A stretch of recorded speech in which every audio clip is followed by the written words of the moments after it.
सुनाई, नए सब सच, शराब या डर, हिम्मत है, भूत या फ्राइडे।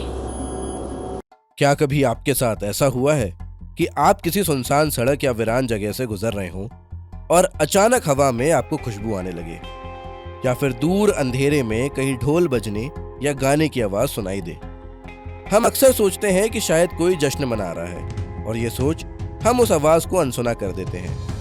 लेकिन क्या हो अगर वो आवाज आपके लिए ही हो? क्या हो अगर वो खुशबू एक जाल हो? अरब के रेगिस्तान में लोग कहते हैं कि अगर रात को सुनसान जगह पर कोई महफिल सजी हो तो वहां मत जाना, क्योंकि वहां नाचने वाले और वहां ताली बजाने वाले हर बार इंसान ही हो, ऐसा जरूरी नहीं। आज की कहानी कुवैत की लेजेंडरी सिंगर आयशा अल-मर्ता की उस खौफनाक गलती की है। एक ऐसी रात जब उन्होंने अनजाने में दूसरी दुनिया का इनविटेशन कबूल कर लिया। सोचिए, आप एक शादी में गाने गए हैं, लोग नाच रहे हैं, महफिल रंगीन है, पर जब आपकी नजर उनके पैरों पर पड़ती है तो वहां इंसानी पैर नहीं बल्कि बकरी के खूर यानी कि बकरी के पैर हैं। रात हुए भी काफी देर हो चुकी थी। आयशा अपने घर पर आराम कर रही थी जब दरवाजे पर दस्तक हुई। बाहर एक बूढ़ी औरत खड़ी थी। उसका चेहरा एक काले नकाब से ढका हुआ था। सिर्फ उसकी आंखें दिख रही थी, गहरी और स्थिर। उस औरत ने आयशा से कहा कि एक बहुत ही खास और प्राइवेट शादी है जहां उन्हें अभी इसी वक्त गाने के लिए चलना होगा। आयशा ने मना करने की कोशिश की, लेकिन उस बूढ़ी औरत ने एक थैली आगे कर दी। उसमें इतनी बड़ी रकम थी जो किसी भी आम शादी के लिए नामुमकिन थी। आयशा और उनके बैंड मेंबर्स लालच और एक्साइटमेंट में मान गए। वो उस औरत के साथ गाड़ी में बैठे और शहर की रोशनी को पीछे छोड़ते हुए गहरे सुनसान रेगिस्तान की तरफ निकल पड़े। रास्ता सुनसान था, मीलों दूर तक सिर्फ रेत थी। बैंड मेंबर्स घबराने और सोचने लगे थे कि ये कौन सी शादी हो सकती है। लेकिन अचानक अंधेरे के बीचों बीच उन्हें एक आलीशान महल चमकता हुआ दिखाई दिया। उस महल के वहां होने पे पहले कभी किसी ने ध्यान नहीं दिया था, पर उस रात वो वहां खड़ा था, रोशनियों से जगमगाता हुआ। महल के अंदर का नजारा अजीब था। वहां सैकड़ों औरतें थी, सब चमकदार कपड़ों में, लेकिन सबके चेहरे नकाब से ढके हुए थे। वहां हवा में इत्र और बुखूर की खुशबू इतनी तेज थी कि सांस लेना मुश्किल हो रहा था। ऐसा लग रहा था जैसे वो खुशबू कुछ तो छुपा रही हो। आयशा ने गाना शुरू किया। उनके म्यूजिशियंस ने साज उठाए। जैसे जैसे म्यूजिक तेज हुआ, उन औरतों का नाचना भी अननेचुरल हो गया। वो हवा में इतना उछल उछल के नाच रही थी जितना कोई आम इंसान नहीं उछल सकता। आयशा को एक अजीब सी बेचैनी महसूस हुई।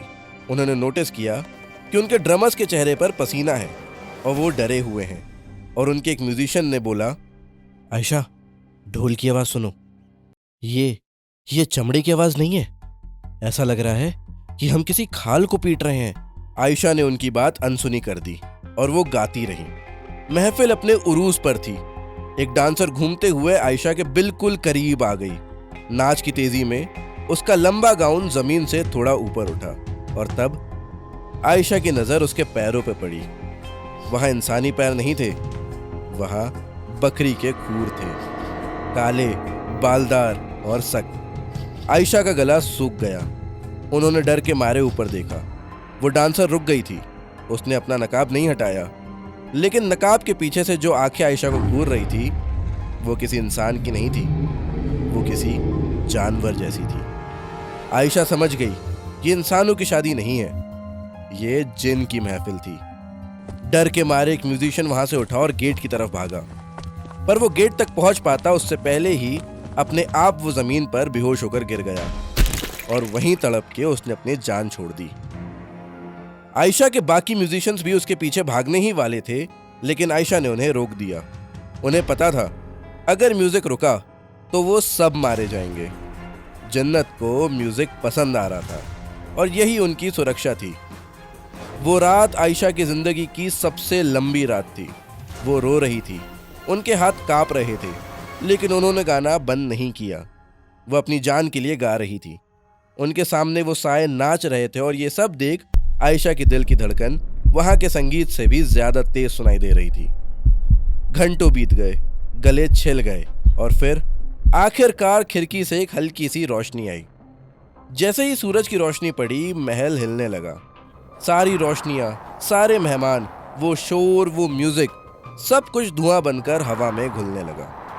आयशा ने आंखें बंद कर ली थी। जब उन्होंने आंखें खोली तो सूरज निकल चुका था। वहां कोई महल नहीं था, वहां कोई शादी नहीं थी। आयशा और उनका बैंड रेगिस्तान के बीचों बीच बैठा था, जहां दूर दूर तक सिर्फ रेत और पुराने खंडर थे। और वो थैली जिसमें मुंह मांगी रकम थी, जब आयशा ने उसे खोला तो उसमें सोने के सिक्के या नोट नहीं थे। उसमें सिर्फ काला कोयला और सूखे हुए पत्ते भरे हुए थे। जन्नात ने अपना पेमेंट कर दिया था, धोखे से। आयशा अलमर्ता उस रात वहां से जिंदा तो निकल आई, लेकिन कहते हैं कि उस रात के बाद जब भी वो स्टेज पर गाती थी, उन्हें ऑडियंस में कहीं ना कहीं वो नकाब वाली आंखें जरूर दिखती थी। वो हमेशा अपने पैरों की तरफ देखती रहती थी, ये जानने के लिए कि कहीं उनके पैर भी तो नहीं बदल गए। अब एक सवाल आपसे, अभी इसी वक्त अपने आसपास के सन्नाटे को ध्यान से सुनिए। क्या आपको दूर कहीं हल्की सी ढोल या घुंघरू की आवाज सुनाई दे रही है? अगर हाँ, तो गलती से भी उस आवाज का पीछा मत करना, क्योंकि हो सकता है आज रात की महफिल में अगला इनविटेशन आपका हो। अगर आप भी दुनिया के उस गुमनाम सच को जानना चाहते हैं जो इंसानी समझ से परे है, तो हमारे इस सफर का हिस्सा बनिए। सब्सक्राइब करें इससे पहले कि अंधेरा आपको ढूंढ ले, और लाइक करना ना भूलें। और साथ ही अपने उस दोस्त के साथ शेयर करें जो रात में म्यूजिक सुनना पसंद करता हो। भूतिया फ्राइडे पर हम हर हफ्ते लेकर आते हैं एक नई और खौफनाक कहानी, इसलिए सब्सक्राइब जरूर करें।